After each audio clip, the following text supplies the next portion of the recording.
प्रिय विद्यार्थियों, आज हम मराठों के एक नेता नाना फडणवीस के बारे में करेंगे। पिछले व्याख्यान में हमने महादजी सिंधिया के बारे में चर्चा की थी और आज का व्याख्यान नाना फडणवीस पर केंद्रित रहेगा। नाना फडणवीस का जन्म 12 फरवरी 1742 को एक ब्राह्मण परिवार में हुआ था।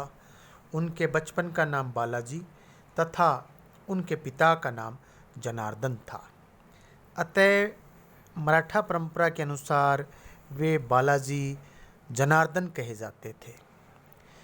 पानीपत का जो तीसरा युद्ध हुआ उसमें भाग लेने वालों में नाना फडणवीस भी थे और आप भी महादजी सिंधिया की भांति युद्ध से अपने प्राण बचा करके भाग आए थे। किसी प्रकार वहाँ से अपने आप को उन्होंने सेव कर लिया था। माधवराव की मृत्यु के उपरांत पूना दरबार में आपका प्रभाव शीघ्रता से बढ़ा। महत्वाकांक्षी मराठा राघोबा की महत्वाकांक्षाओं पर आपने नियंत्रण लगाने में सफलता प्राप्त की और अल्पवयस्क जो पेशवा था माधवराव द्वितीय, उसको पेशवा आपने ही बनाया और उसे सुरक्षा प्रदान की। नाना फडणवीस की आर्थिक विषयों में भी विशेषज्ञता थी। इस कारण न चाहते हुए भी उन्हें दरबार में पेशवा ने उचित सम्मान और स्थान दिया। इस कारण न चाहते हुए भी पेशवा ने उन्हें दरबार में उचित सम्मान और स्थान दिया और माधवराव द्वितीय पर उनका उसी प्रकार नियंत्रण था जिस प्रकार मध्यकाल के इतिहास में बैरम खां का अकबर पर हुआ करता था। पेशवा परिवार के नाना फडणवीस सदैव स्वामी भक्त रहे। वे शारीरिक दृष्टि से निर्बल थे, अतः सैनिक अभियानों में अधिक भाग नहीं लेते थे। आयु में सिंधिया से करीब 13 साल छोटे थे, परंतु आर्थिक विषयों में उनकी पकड़ सिंधिया से कहीं अधिक थी।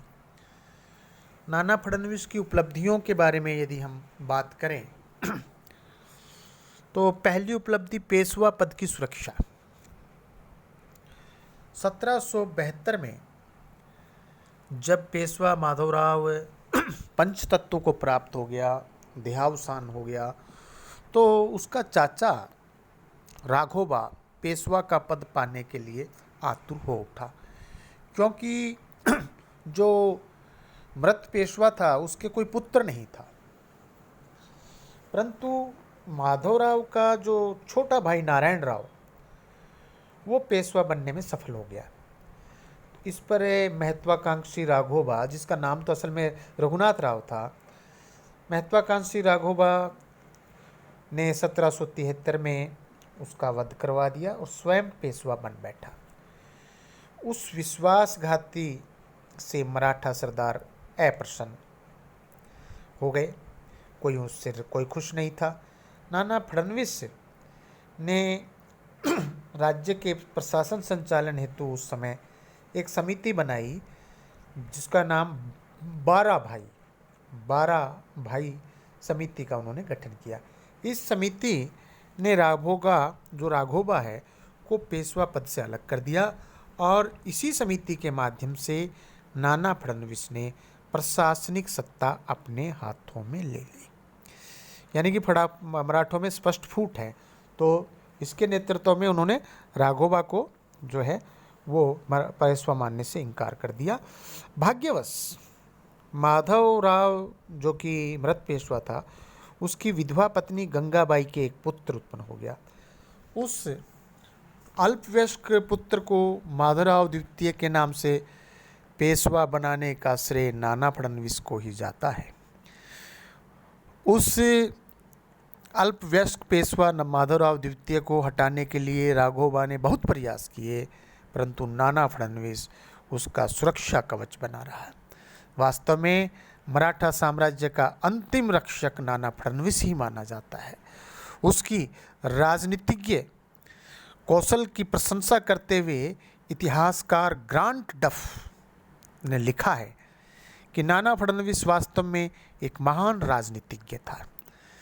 मराठा नेशन में बाद के उत्पन्न व्यक्तियों में वह अत्यंत प्रतिभाशाली और अंतिम प्रतिभाशाली व्यक्ति था।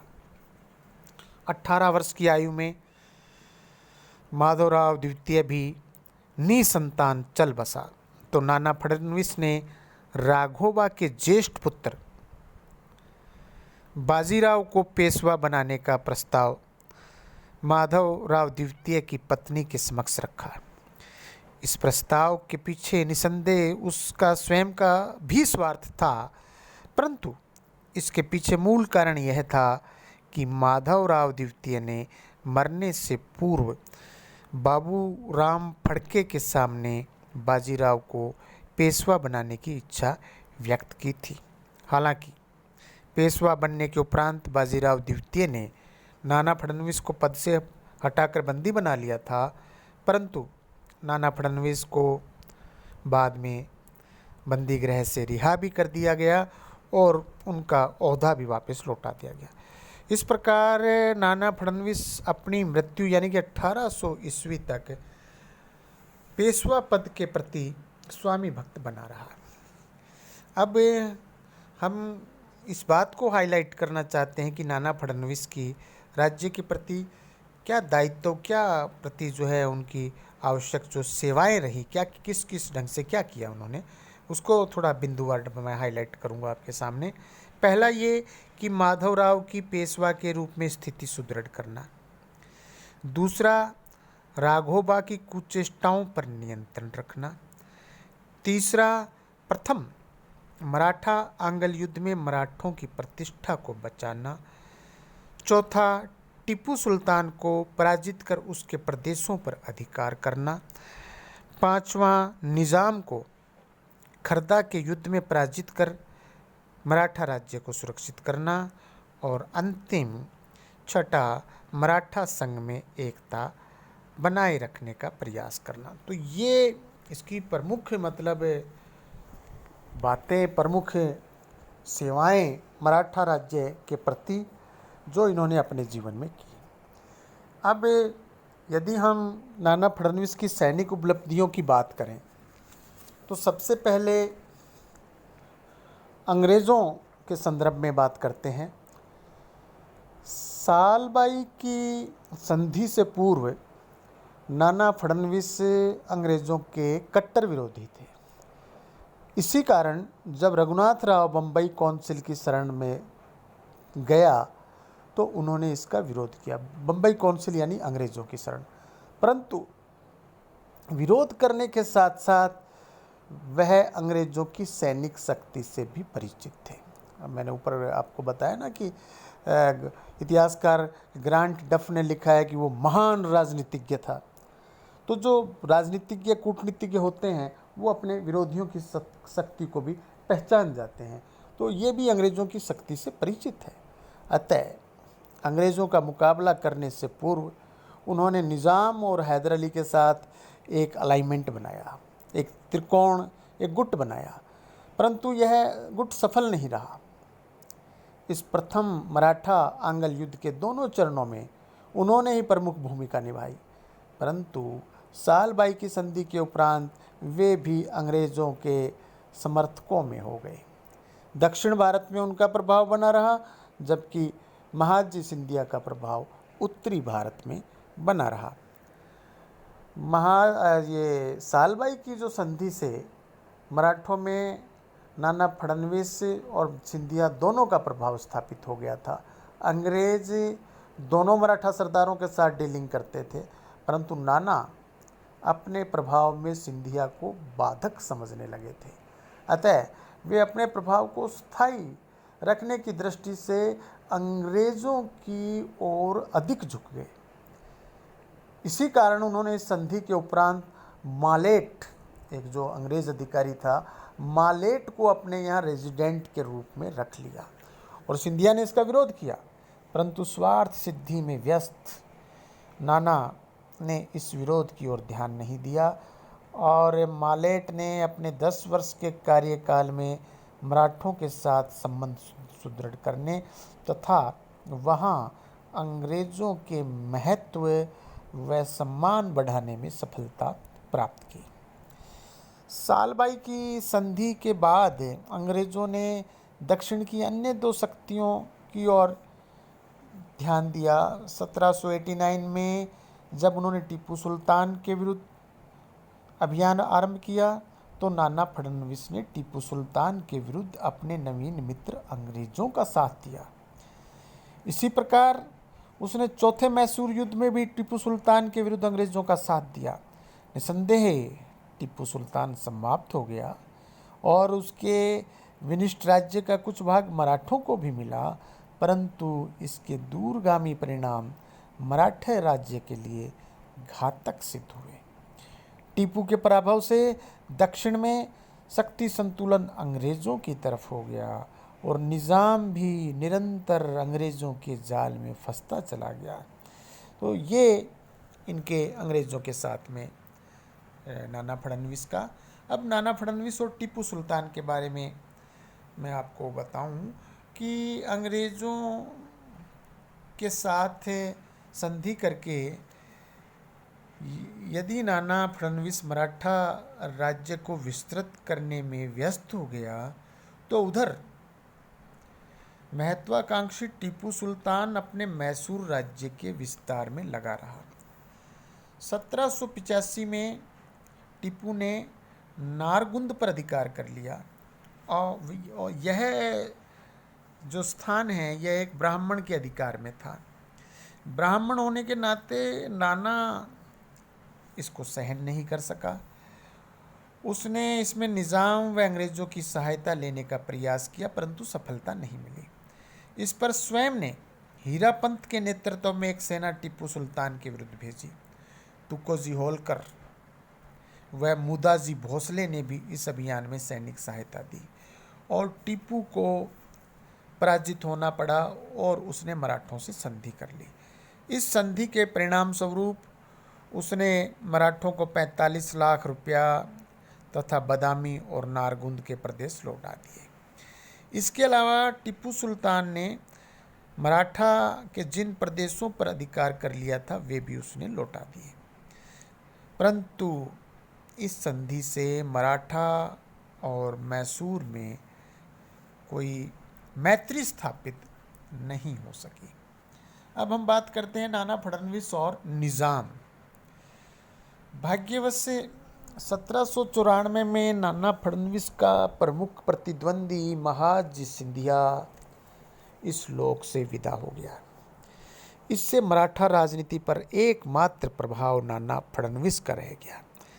जब नाना फडणवीस टीपू सुल्तान के विरुद्ध संघर्ष में व्यस्त था तो निज़ाम ने चौथ देना बंद कर दिया। चौथ यानी आय का चौथा हिस्सा। फलतः नाना फडणवीस ने निज़ाम के विरुद्ध सैनिक कार्रवाई का निश्चय किया।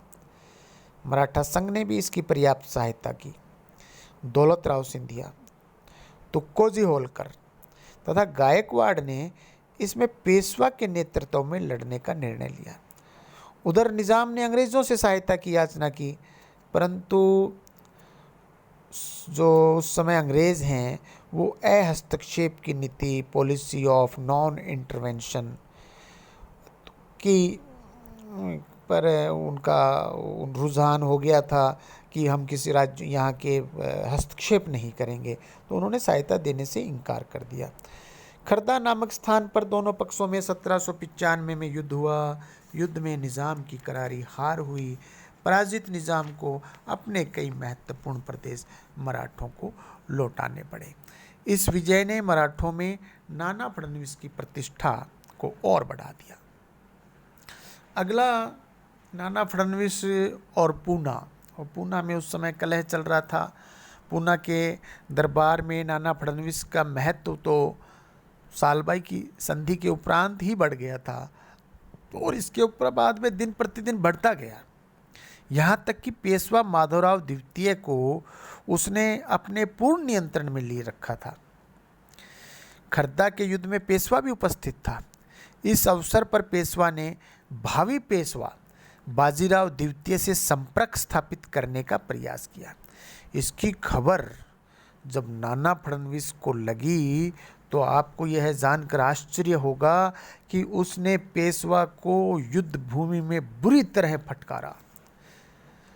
आप देखिए, एक प्रधानमंत्री अपने राजा को फटकार रहा है, बुरी तरह फटकारा। और एक इतिहासकार हुए श्री हंडीकर, जिन्होंने नाना फडणवीस की एक जीवनी लिखी है और प्रशंसक के रूप में लिखी है, परंतु इस घटना के संदर्भ में हर्डीकर ने भी नाना फडणवीस की घोर निंदा की है। और उस घटना का परिणाम यह हुआ कि जो पेशवा है, पेशवा माधवराव द्वितीय, इस अपमान को सहन नहीं कर सका और 1795 में छत से कूदकर उसने आत्महत्या कर ली। तो ये नाना फडणवीस का आप देखिए कितना ज़बरदस्त उस समय प्रभाव था।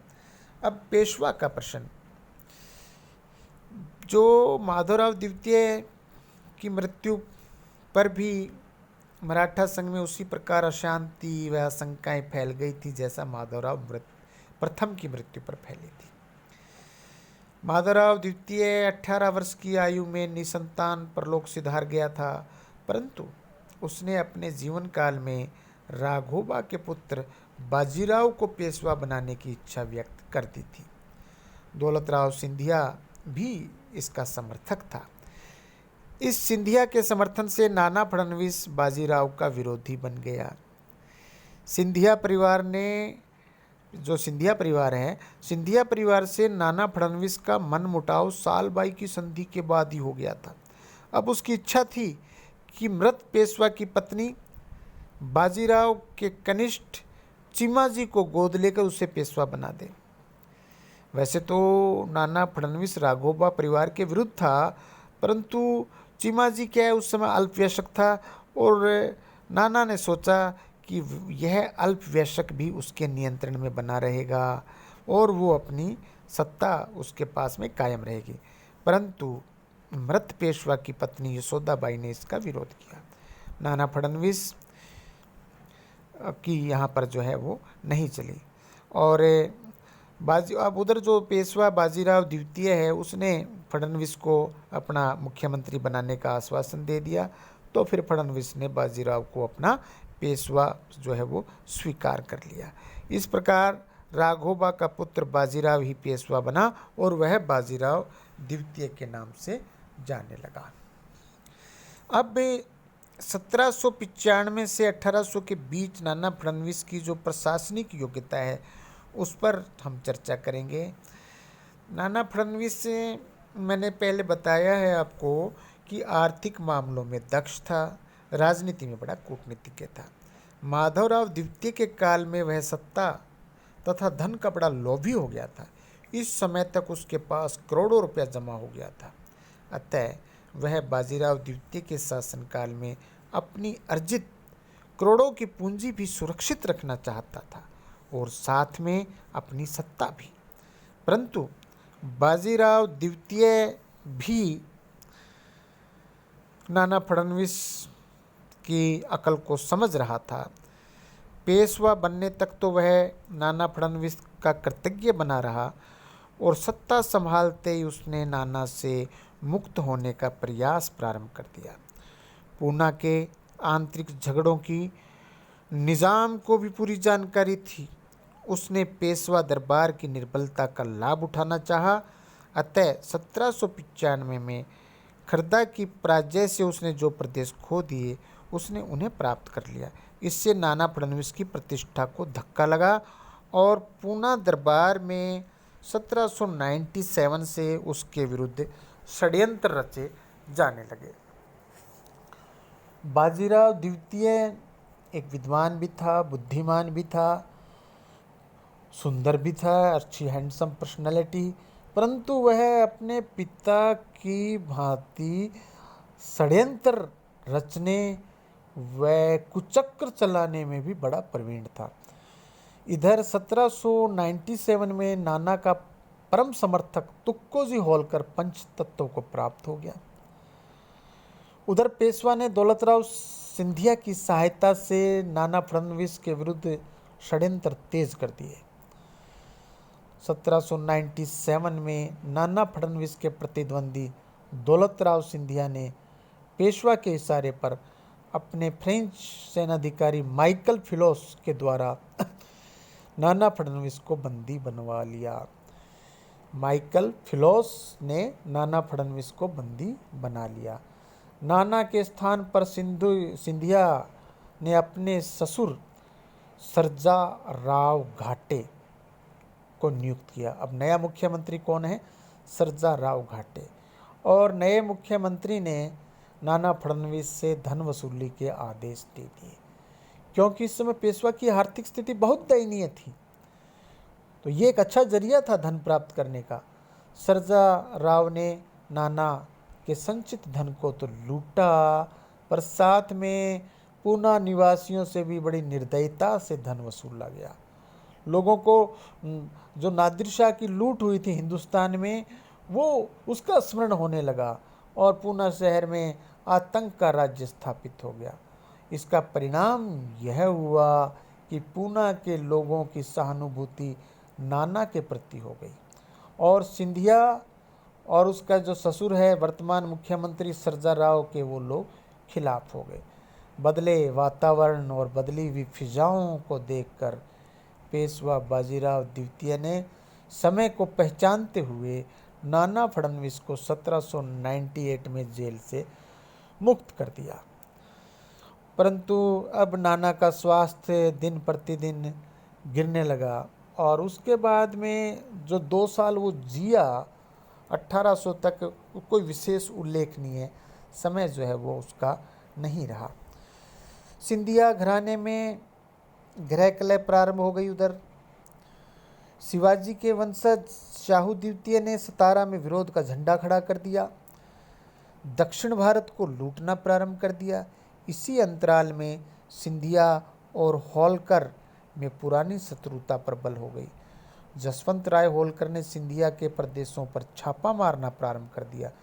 इन अशांत परिस्थितियों में बाजीराव द्वितीय ने नाना फडणवीस को पुनः मुख्य अपने उसके पद बहाली कर दी, लेकिन अब नाना का जो शरीर है वो निर्बल हो गया, जीर्ण शीर्ण हो गया और 13 मार्च 1800 को इस लोक से विदा हो गया।